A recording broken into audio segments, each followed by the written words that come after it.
رب نے اپنی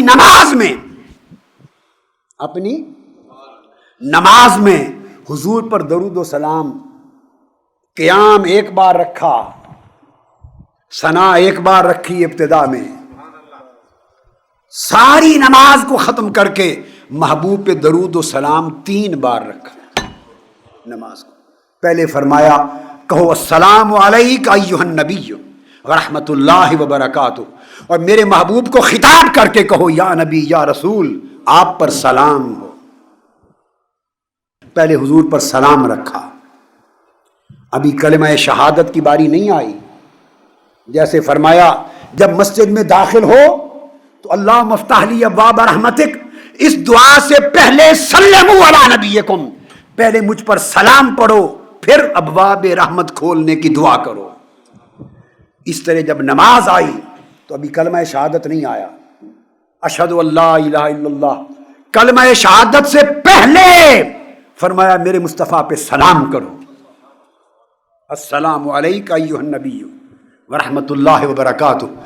کلمہ شہادت توحید و رسالت کی گواہی سے بھی پہلے حضور پر سلام کرایا اپنی نماز میں۔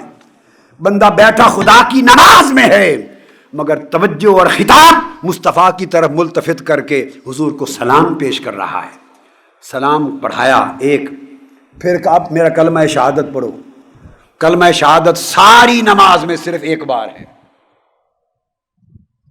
ارے توحید و رسالت کی بات سارے کرتے ہیں مگر توحید و رسالت کی شہادت اور صلاۃ و سلام علی المصطفیٰ، ان دونوں کے درمیان تعلق دیکھو۔ رب نے اپنی نماز میں توحید و رسالت کی شہادت ایک بار رکھی۔ کتنی بار پڑھتے ہیں؟ بولیے تشہد میں کتنی بار؟ قیام میں ہے، ثنا میں ہے، رکوع میں ہے، سجود میں ہے، قوما میں ہے، تشہد میں ہے۔ شہادت توحید و رسالت کی ایک بار، اور سلام اس سے پہلے۔ جب سلام ہو گیا اشارہ اس امر کی طرف ہے کہ توحید و رسالت کی شہادت بھی اسی کی قبول ہوگی جو میرے مصطفیٰ پہ سلام پڑھے۔ جو سلام نہیں پڑھتا اس کی توحید و رسالت کی شہادت بھی قبول نہیں۔ اور جب توحید و رسالت کی شہادت ہو چکی تو باری تعالیٰ اب ہمیں فارغ کر دیں، اب ہم سلام پھیر دیں؟ اس نے کہا نہیں، ابھی سلام ہوا ہے، صلاۃ رہتا ہے۔ اور پھر کہو اللہم صلی علی سیدنا محمد وعلی آل سیدنا محمد کما صلیت علی ابراہیم۔ درود پڑھایا، کلمہ شہادت سے پہلے سلام پڑھایا، پھر کلمہ شہادت کے بعد درود پڑھایا اللہم صلی علی کے صیغے سے۔ باری تعالیٰ اب ہم سلام پھیر لیں نماز ختم کریں؟ نہیں، ایک بار اور درود پڑھو۔ پھر فرمایا کہ اللہم بارک علی محمد وعلی آل محمد۔ تو کلمہ شہادت سے پہلے ایک سلام اور کلمہ شہادت کے بعد 2 درود و سلام 3 بار، اور توحید و رسالت کی شہادت ایک بار۔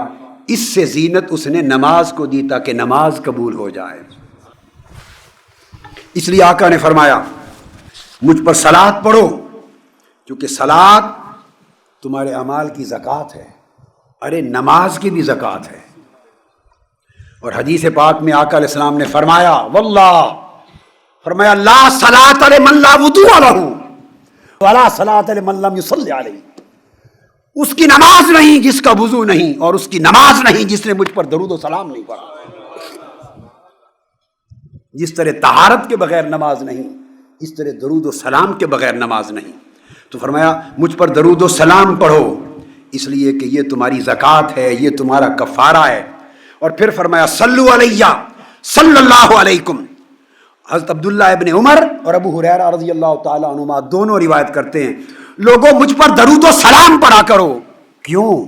تمہیں کیا خبر، جب تم مجھ پہ درود و سلام پڑھتے ہو تو رب تم پر درود و سلام پڑھتا ہے۔